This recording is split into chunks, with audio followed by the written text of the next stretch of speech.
real quick, before we start the episode, are you following me on whatever streaming service that you are listening to this podcast on? If you haven't, take 2 seconds. Log onto the app. I will wait. And please subscribe. That will ensure you to get the content as soon as it comes out. And if you have another second, I can wait. Can you write me a review? Those are super important so that people find us. All right. Well, I'm going to stop badgering you. Let's get into the episode.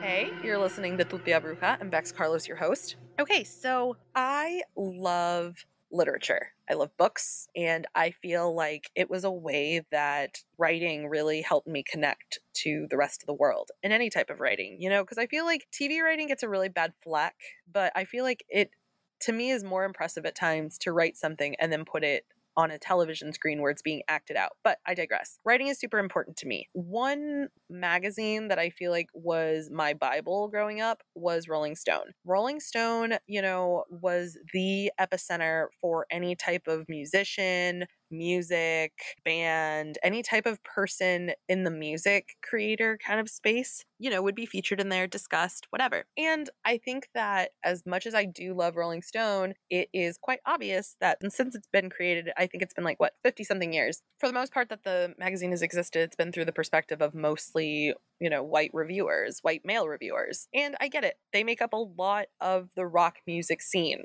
But let's not forget, it wasn't just, white dudes in these music spaces. It was women, it was queer people, it was non-binary, trans people, women of color exist in these spaces. And so for today's guest is Suzy Exposito. And if you don't know who Suzy Exposito is, well, she's a writer. She's worked for a bunch of different publications, including Teen Vogue, and really, really found her spot at Rolling Stone. She was kind of the big reason that the Latin music editor position happened. I think that she was in the right place at the right time talking about all of these things that weren't represented, and Rolling Stone just needed to create a space. I think that it's important to realize as BIPOC that we are, just our existence, just being around, just that's impactful. And so I'm going to stop talking and we're going to get into this episode with Suzy Exposito.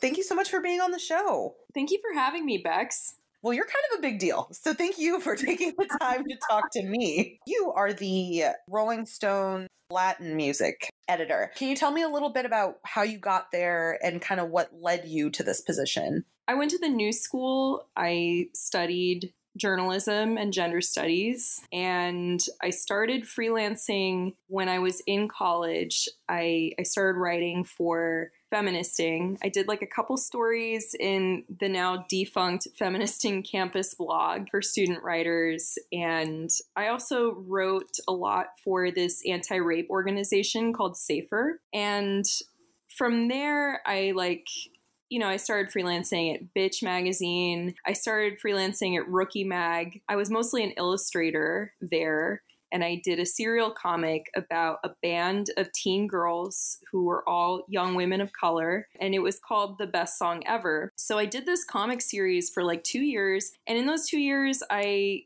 just kind of did writing in almost every section of Rookie. I started doing a little bit of culture writing and then music writing under Jessica Hopper, who was the music editor at the time. And so I finally managed to get this entry-level social media job at MTV World, which was MTV's international music hub. And Jessica told me, hey, I have a friend who's an editor at Rolling Stone. He's really looking to diversify the review section because right now, it is almost entirely white guys reviewing the records. And so this was a time, I think around 2014, when there was just a lot of movement in media, and there were more discussions about like including women in music criticism. And then, you know, at the time too, I mean, women of color were very few and far between. I knew Julianne Escobedo Shepherd through Rookie as well, and she was a writer at Spin at the time. And so like I needed to expand my network, and Rookie really helped me do that. So I got in touch with Simon Vossick-Levinson at Rolling Stone, who is still my editor. But I started writing reviews for him on a freelance basis. And then a year later, I was able to get a job. I was mostly writing about like indie alternative rock, but I kept telling my editors, I was like, man, like Latin music, there's like a big world out there that like Rolling Stone isn't really tapping into, and that is the world of Latin music. And I knew that reggaeton was going to be something that would just like far surpass. I knew that it was going to grow bigger than we ever thought. I knew because J Balvin was picking up steam, you know, eventually, I mean, like Bad Bunny released a really popular song on SoundCloud in like 2016. Nobody at the time knew how big he was going to get. But after a lot of prodding my editors in 2018, I founded Rolling Stone's first Latin music section. And now I'm the editor of the Latin music section. It's not like I'm the first Latina writer at Rolling Stone, you know, there have been a few other people before me, including Julianne. I remember reading her Becky G interview, I think back in like 2012, you know, and I was like, wow, I want to do what she does, you know? And she was definitely one of my mentors at the time. I mean, I started working at Rookie in like 2012 and then started writing for Rolling Stone in like 2014. So it's kind of a blur now, but I'm really grateful that happened and these people were kind enough to like extend their networks to me. Well, you mentioned Bad Bunny, and I do want to talk about that because, you know, he was on the cover and you wrote this story, and that was the first time that it was a collaborative effort between a Latin artist and a Latin writer. On the cover, yeah. Does that feel awesome? Does it feel like you made history? Of course it feels like I made history. I can't believe it took Rolling Stone 53 years, but it happened. You know? Yeah, that sucks that it had to take that long. What does it feel like for you to be the person who went into uncharted territory? I was like stressed as hell. Like, I mean, the circumstances under which the story even happened were ridiculous because I literally was assigned to fly to Puerto Rico maybe a week or two before the pandemic put everyone on lockdown. I don't even want to say like since when it started because, you know, they have different accounts, but like it got to New York as early as January, they say. So like when we were first made aware that like, I don't know, that we'd have to be in lockdown, I had just landed in Miami to interview Tiny, who is one of Bad Bunny's most trusted producers. And Bad Bunny also recorded a lot of his second album, Yo Hago Lo Que Me Da La Gana, in Miami. You know, I went there for some background. I only planned on being there and staying with my abuela for like 4 days before going to Puerto Rico. And there was no Puerto Rico. I ended up staying at my Nana's for like 3 months. That was just like ridiculous. And I didn't know when I could go home. So I was stressed about that. I was getting crazy stress acne. Like I'd never gotten, my acne wasn't even that bad when I was in high school. So I was stressed. Like my hair was falling out. It was awful. But at the same time, I was staying in this lovely, you know, my Nana's lovely apartment in Miami Beach. And I just had to kind of meditate by the water a lot and make it happen. And also like Bad Bunny, I mean, I went through his astrology with him, like, believe me, because that's just the person that I am. I had to interview him over Zoom. It was definitely like a last resort. My bosses were like, let's see how the situation in Puerto Rico goes. Maybe you'll just have to interview him in person in like 2 weeks, you know? And I was like, yeah, let's give it 2 weeks. And then, you know, this thing became what it was. But I did a lot of meditating by the water. I did a tarot reading before I interviewed him for the first time. It looked great. I got all these fun cards, you know, like the Magician came up, King of Cups. That's definitely his card. He's a triple Pisces, I believe. Once I did all that, I felt at peace. And the conversation flowed very naturally. And I just don't think it would have been the same if Rolling Stone sent the regular white guy to interview someone with like a translator. I just don't think it would have been the same.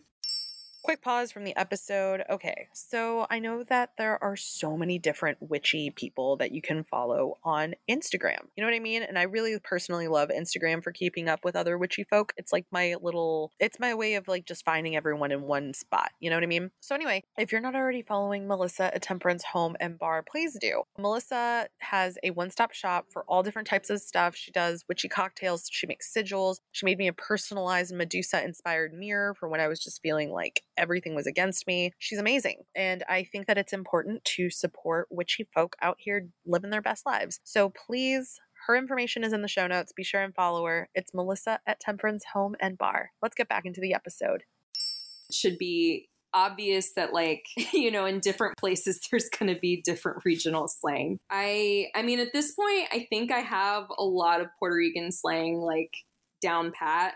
But I know when I started dedicated more focus to Latin music, that was like a big thing to overcome, was just like learning all of the different regional slang. If I went to friggin' like Northern England right now, I wouldn't know what they were saying. That's fair.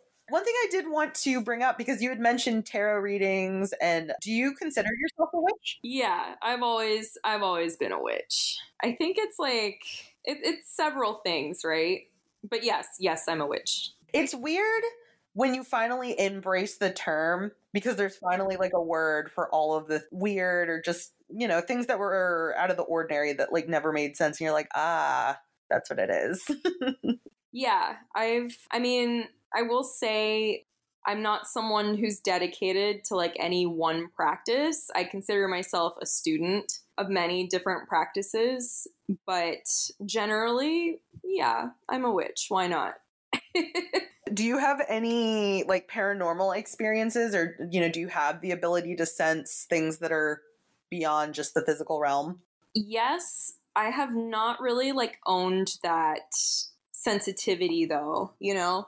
Like I mean, the women in my family, we all kind of experience strange happenings like this. Like we've all at some point like, you know, seen ghosts or had experiences where we've been in contact with spirits in some way. I used to mess around with it when I was like 17, 18. I got into like just kind of fucking around and like trying to invite them into my space. And, you know, this was this was a very sensitive time, honestly, because like I think part of it too had to do with, I mean, I'm very heavily informed by astrology and tarot, and I've used those to like inform my practice, I guess. But at the time, I recall like Neptune being in Aquarius, which is my 12th house of like the unseen. And so around that time, I started having a lot of like, you know, recurring dreams.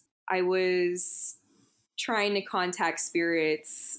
I mean, like often. I also had like a younger friend who is my sister's best friend. She's a psychic medium, and she comes from a long line of women who were all like teen moms, but they were all like psychic mediums. And so they would have like one daughter, and like each of them would just have one daughter with some guy they knew from like high school or something. And then the men would just completely disappear, you know? And there were like several generations of women in her family who that is what they did. They each had a daughter who was also very sensitive. And I remember like talking to her about spirits and just like encountering weird energies, hearing a voice here and there. And it was through her that I started trying to channel them. You know, like I would like write down things that I would hear them say. But, you know, what kept happening was when I would try and contact spirits, little things would happen, you know, like something would fall over, the doorbell would ring, and like nobody would be on the other side of the door. Like all these like really strange happenings would occur. And something just told me in my gut that that wasn't something that I was ready for, you know, to like willfully let them into my space. Because when you're not experienced in terms of like contacting the spirit world, if you're not a seasoned player, then you shouldn't be trying to like jump right into the big leagues. You know, you don't know what you could be inviting into your space. So I stopped out of, you know, like caution, because it became harder to control like what was coming in. I remember there was one time where something entered the room and I just felt this like overwhelming sense of dread. Like I couldn't really describe it, but it was like my body just felt like it was sinking, and it suddenly got very cold. And I think I got too freaked out about that. So I dropped that really quick. I was like, I'm not fucking with this anymore. That's good that you realize that, though, because some people don't. I just don't believe in messing with them. If they don't if they don't want to communicate with you, then leave them alone, you know? That's how I feel personally. I think that's a pretty good rule to have. Well, Suzy, thank you so much for your time, for talking about witchy stuff, music stuff, a little bit more about, you know, you and everything that you've accomplished. Where can everybody follow you, support you, and keep up with you? I'm very active on Twitter. My username on Twitter is Hex Positive, and then on Instagram I am Brujacore. So that was the episode. And also congratulations to Suzy. She just started working at the LA Times, which I'm sure will be an awesome new opportunity for her. So shout out. Thank you again for being on this episode. I was a little starstruck, I'm not going to lie. Thank you for talking to me. I just really admire Suzy, because I think that, you know, I think that it's taken a really long time for us to realize that, like, the best people who are going to tell our stories are people that look like us. And on that note, all the things to check out Suzy are in the show notes. Be sure and check me out on social media. You can follow the podcast at Tutia Bruja. You can follow me at Bexby Caston. My website is bexbycaston.com. You can get information there on how to collaborate, hire me, or, you know, just become my new friend. Thanks again for listening, and I really enjoy you hanging out with me this Halloween season. Thanks. Bye.